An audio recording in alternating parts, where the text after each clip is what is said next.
Então, quando as pessoas começam a dizer que falar de tecnologia é tirar o Sapiens da jogada, eu vou dizer exatamente o contrário. Quando as pessoas querem tirar a tecnologia do debate do Sapiens, na verdade as pessoas estão querendo falar de um Sapiens que não existe.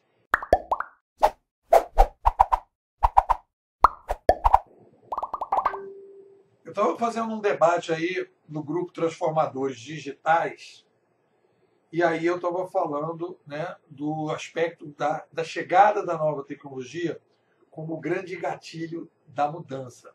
E aí, no debate, uma das pessoas que participou do grupo diz assim: não, Nepo, você está esquecendo, você está falando muito de tecnologia, você está falando muito de Uber, você está falando muito de mídia. A gente tem que se voltar para o ser humano, né? E aí a gente vai estar esquecendo o lado humano das coisas. E aí eu falei: não, preste atenção. No momento que você quer um humano sem tecnologia, um humano sem mídia, um humano sem mudanças tecnológicas, neste momento você está esquecendo o ser humano.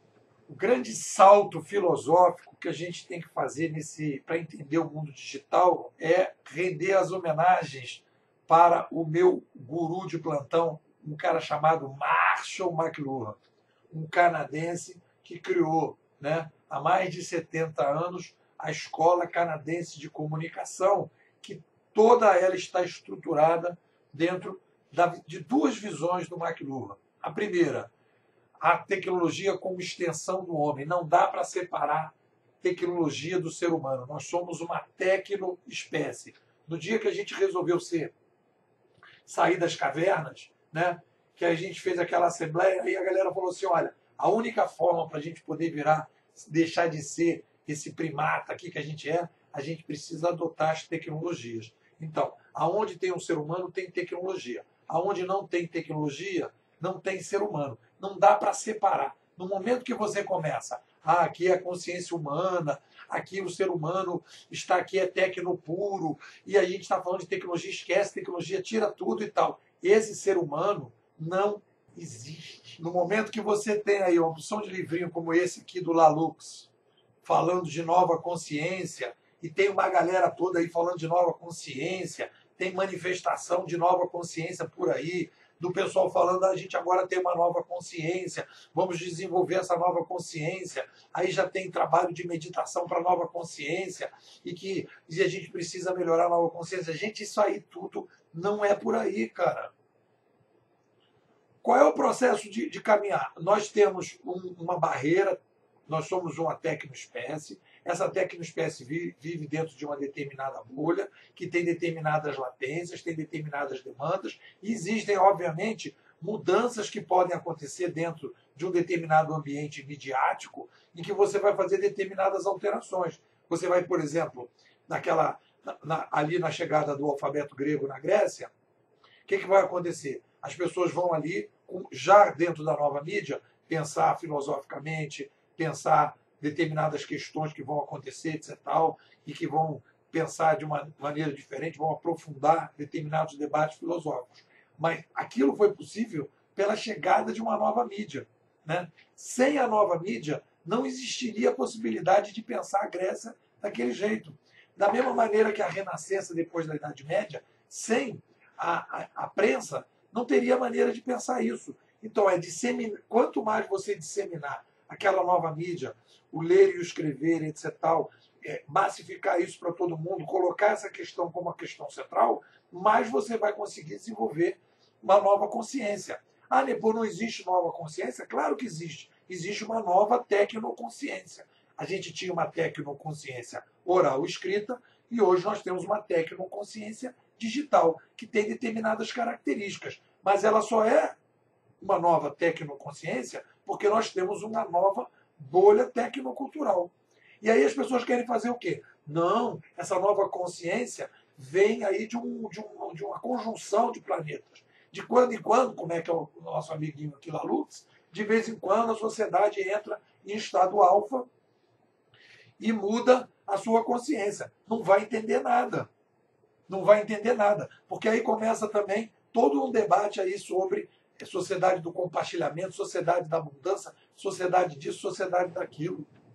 Aí você vai dizer, pô, tu é um cara chato, hein? Qual o problema da galera ficar brincando aí de nova consciência, cara? Não é uma coisa legal a gente ficar aí, pô, é uma coisa bacana para todo mundo, né?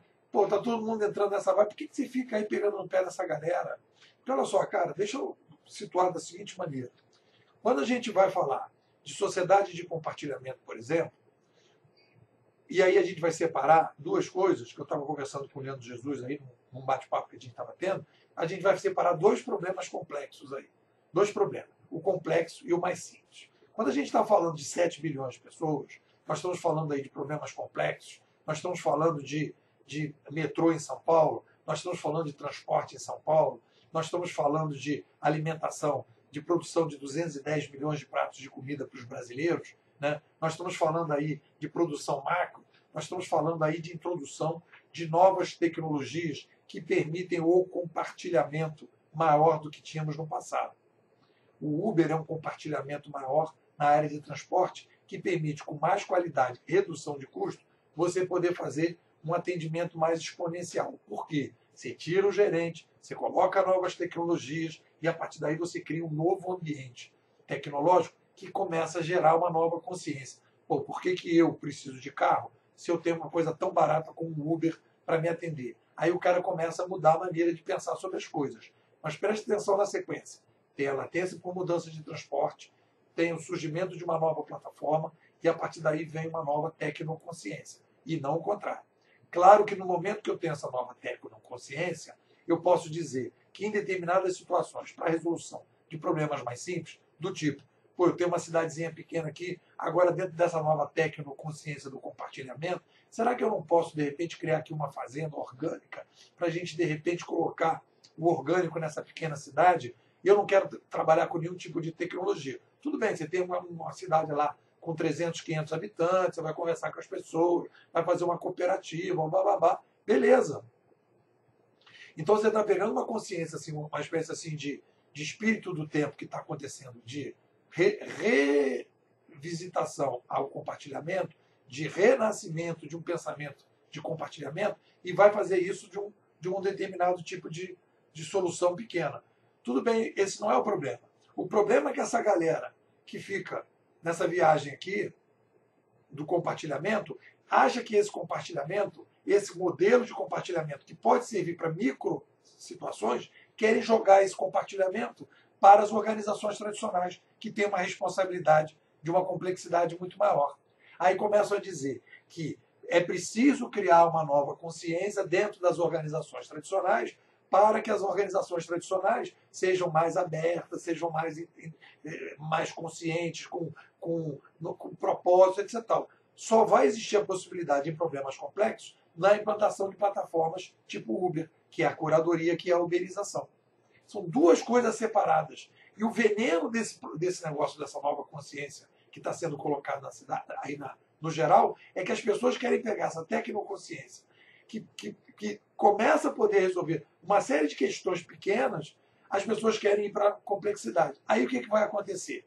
Se a gente for pensar isso do ponto de vista real. Você tem um processo que está funcionando, complexo, piramidal, vertical, hierarquizado, mas que funciona para a complexidade. Aí você vem com esse discurso da nova consciência e aí começa a incutir a ideia da nova consciência e você vai tirando um processo que está funcionando no modelo antigo, sem entender que aquela mudança é uma mudança tecnológica, de uma nova plataforma, de um novo modelo de administração, que aí sim, no processo complexo, você vai implantar uma nova tecnoconsciência, que só é possível num processo de uberização.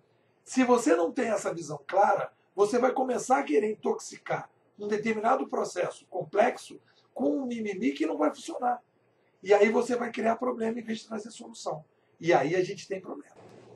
A gente está vivendo hoje uma crise no andar, no topo do andar, que eu chamo de... Nós estamos vivendo uma crise de metafilosofia. A metafilosofia é o topo do edifício do conhecimento. O edifício do conhecimento tem operacional, que aí, quando tem problema, vai ver se a metodologia não está funcionando. Quando a metodologia tem problema, vai ver se tem alguma falha na teoria. quando a teoria não está funcionando, vai ver se tem alguma falha na filosofia. E quando a filosofia começa a ratear, a gente vai para a metafilosofia. A gente vai discutir quem somos e aonde vivemos, né? E é mais ou menos essa é a discussão nessa linha da metafilosofia. Então, no quem somos, a gente tem que entender, número um, nós somos uma tecnoespécie. Essa tecnoespécie, que resolveu ser tecnoespécie e por isso virou sapiens, né? Ela cresce demograficamente. É a única espécie que cresce demograficamente sem precisar se dividir. Ela cria uma interdependência entre as espécies. No momento que a gente faz isso, a gente precisa criar novas tecnologias, a gente é escravo da inovação. E no momento que a gente cria novas tecnologias, a gente cria novas maneiras de pensar, nova consciência.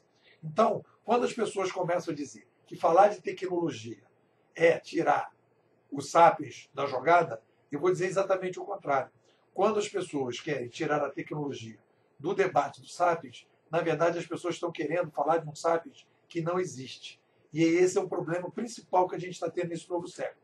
As pessoas estão inventando um sapiens que não existe, porque a gente tem um baixíssimo debate filosófico e um baixíssimo interesse na história dos sapiens. E a gente fica criando um sapiens fantasioso, um sapiens mimimi, e no final das contas, na hora que a gente precisa tomar decisões importantes, relevantes, que tem aí um investimento e que isso vai fazer uma grande diferença no futuro, a gente fica escorregando em casca de banana com cabeça, com pensamento do século passado.